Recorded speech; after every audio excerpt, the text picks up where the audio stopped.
اعوذ باللہ من الشیطان الرجیم بسم اللہ الرحمن الرحیم فتلقى آدم من ربہ کلمات فتاب علیہ۔ تو سیکھ لیے، حاصل کر لیے آدم نے اپنے رب سے کچھ کلمات، تو اللہ نے ان کی توبہ قبول کر لی۔ اب اس کی وضاحت سورہ اعراف میں ہے۔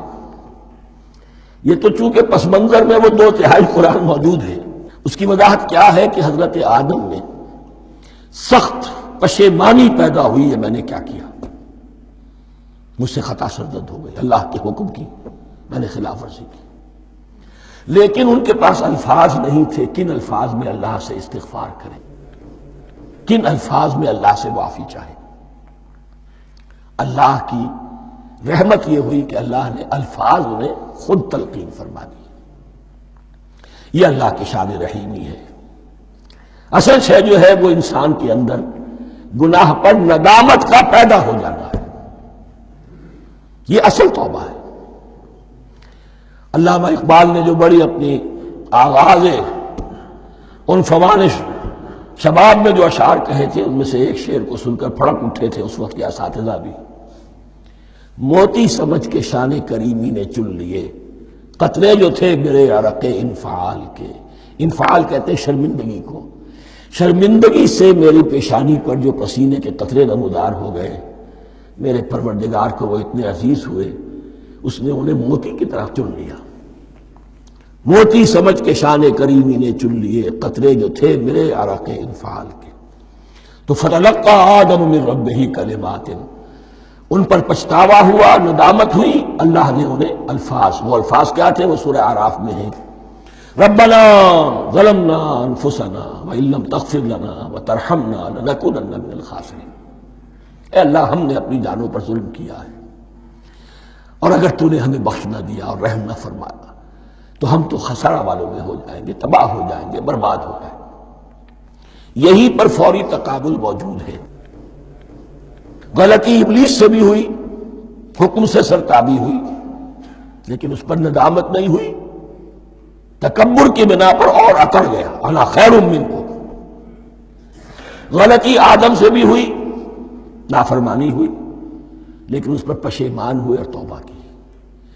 وہ شیطنت ہے، یہ آدمیت ہے، ورنہ کوئی انسان گناہ سے اور معصیت سے مبرہ نہیں ہے۔ حضور کی ایک حدیث ہے، کل بنی آدم کلکم خطاؤون، کل بنی آدم خطاؤون وخیر الخطائین التوابون۔ آدم کے تمام اولاد، تمام انسان خطا کار ہیں، ان خطا کاروں میں بہتر وہ ہیں، اچھے وہ ہیں جو توبہ کرتے ہیں۔ تو یہاں حضرت آدم سے غلطی ہوئی، ان توبہ کی، پشیمانی ہوئی، ندامت ہوئی، اس نے کی اور اس پر جم گیا، اصرار کیا۔ فتلقى آدم من ربہ کلمات فتاب علیہ انہ هو التواب الرحیم۔ یقیناً وہی تو ہے بہت توبہ کو قبول فرمانے والا اور بہت رحم فرمانے والا۔ یہ نوٹ کیجئے گا، توبہ کا لفظ دونوں طرف سے آتا ہے، بندہ بھی تواب، وخیر الخطائین التوابون، تواب بندے بھی ہو گئے، تواب اللہ بھی ہے۔ اس کی اصل حقیقت کیا ہے؟ بندے نے خطا کی اور دور ہو گیا اللہ سے، اللہ نے اپنی رحمت کی نگاہ اس سے پھیر لی۔ بندے نے توبہ کی، اللہ پھر اپنی رحمت کے ساتھ اس کی طرف متوجہ ہو گیا۔ توبہ کے معنی پلٹنا۔ بندہ معصیت سے توبہ کر کے اپنی اصلاح کی طرف، بندگی کی طرف، اطاعت کی طرف پلٹ آیا۔ اللہ نے جو اپنی نظر رحمت پھیر لی تھی، اللہ نے پھر وہی اپنی شان غفاری اور رحیمی کے ساتھ بندے کی طرف توجہ فرما لی، جس کے لیے حدیث میں الفاظ آتے ہیں، تم اگر میری طرف بالشت بھراؤ گے میں ہاتھ بھراؤں گا، تم اگر چل کر آؤ گے میں دوڑ کر آؤں گا، ہم تو مائل بکرم ہے کوئی سائل ہی نہیں، راہ دکھلائیں کسے رہنم منزل ہی نہیں۔ وہ تو تواب ہے، بس فرق یہ ہے کہ تابہ بندے کے لیے ہوگا تو الہ ہوگا، تابہ الہ، انی تم تو الیک، اور جب اللہ کی طرف سے ہوگا تابہ علیہ، وہ اعلیٰ ہوگا، اس پر توبہ کی، یعنی اللہ کی بلند شان ہے تو انسان توبہ کرتا ہے تو اس کی طرف توبہ کرتا ہے. اللہ کی شان کیا ہے؟ وہ توبہ کرتا ہے تو بندے پر الا فتاب علیہ انہ هو التواب الرحیم. قلنا اهبطوا منها جميعا، ہم نے کہہ دیا اتر جاؤ اس سے اب تم سب کے سب.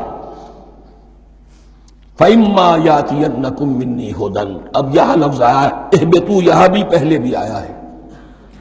جو حضرات یہ سمجھتے ہیں کہ تخلیق آدم آسمانوں پر ہوئی ہے اور جنت بھی وہ آسمان میں ہے جہاں رکھے گئے تھے، آزمائشی یا ٹریننگ یا ڈیمانسٹریشن والی جنت، وہ یہاں حبوط کا ترجمہ کریں گے کہ آسمان سے زمین پر اترنے کا حکم دیا گیا.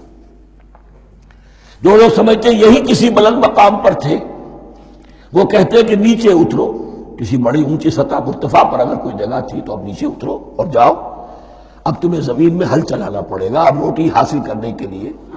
یہ جو نعمتوں کے دسترخوان یہاں بچھے ہوئے تھے یہ اب تمہارے لیے نہیں. اس کے لیے اس معنی مجلس کا استعمال جو ہے وہ آ جائے گا آگے چل کر اسی سورہ بقرہ کے اندر، کہ اس معنی میں بھی سورہ بقرہ کے 7ویں رکوع میں یہ لفظ استعمال ہوا ہے.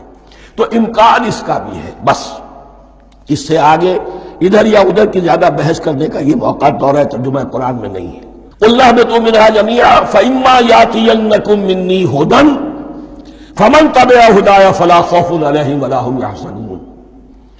تو جب بھی آئے گی تمہارے پاس میری جانب سے کوئی ہدایت، تو جو کوئی میری ہدایت کی پیروی کرے گا اس کے لیے نہ خوف ہوگا اور نہ وہ حزن سے دوچار ہوگے. یہ ہے علم انسانی کا دوسرا گوشہ، ریویلڈ نالج. اس چوتھے رکوع کی جو حسن ہے اسے دیکھیے. شروع میں ایکوائرڈ نالج کا ذکر ہے جو پوٹینشلی حضرت آدم کی ذات میں رکھ دیا گیا اور جو انسان نے پھر اپنی محنت سے ان السمع والبصر والفؤاد اس کے ذریعے سے آگے بڑھایا. یہ علم ہے چل رہا ہے. آج مغربی اقوام ہم سے بہت آگے ہیں. کبھی ایک زمانے میں مسلمان آگے نکل گئے تھے، لیکن ظاہر بات ہے کہ اس دنیا میں عروج تو انہی کو ہوگا جو ان چیزوں میں سب سے زیادہ جس کی آگہی حاصل ہوگی. البتہ ایک علم وہ ہے جو آسمان سے نازل ہوتا ہے، یہ گیون ہے، ریویلڈ نالج ہے، یہ وحی ہے. فَإِمَّا يَأْتِيَنَّكُم مِّنِّي هُدًى، تمہارے مقام خلافت کا تقاضا یہ ہے جو احکام ہمارے آئے، جو ہدایات ہم بھیجیں ان کو تو پوری طریقے سے اس کی پیروی کرو. فَمَن تَبِعَ هُدَايَ، تو جو کوئی بھی میری ہدایت کی پیروی کرے گا فَلَا خَوْفٌ عَلَيْهِمْ وَلَا هُمْ يَحْزَنُونَ. وَالَّذِينَ كَفَرُوا، اور جو ناشکری کریں گے، کفر کریں گے، انکار کریں گے، وَكَذَّبُوا بِآيَاتِنَا، اور ہماری آیات کو جھٹلائیں گے، فَأُولَٰئِكَ أَصْحَابُ النَّارِ هُمْ فِيهَا خَالِدُونَ، تو وہ جہنمی ہوں گے، آگ والے ہوں گے، اس میں ہمیشہ ہمیشہ رہیں گے. یہ ہے گویا کہ چارٹر، اس نوع انسانی کو جو ابدی چارٹر اللہ نے دیا ہے، جبکہ زمین کا چارج دے دیا گیا خلیفہ کی حیثیت سے. یہاں یہ 4 رکوع جو ہے سورہ بقرہ کے جو میں نے عرض کیا تھا، قرآن کی دعوت، قرآن کا بنیادی فلسفہ، اس پر یہ جام ہے، اور یہ مکی صورتوں کے مضامین کا خلاصہ. صدق اللہ العظیم.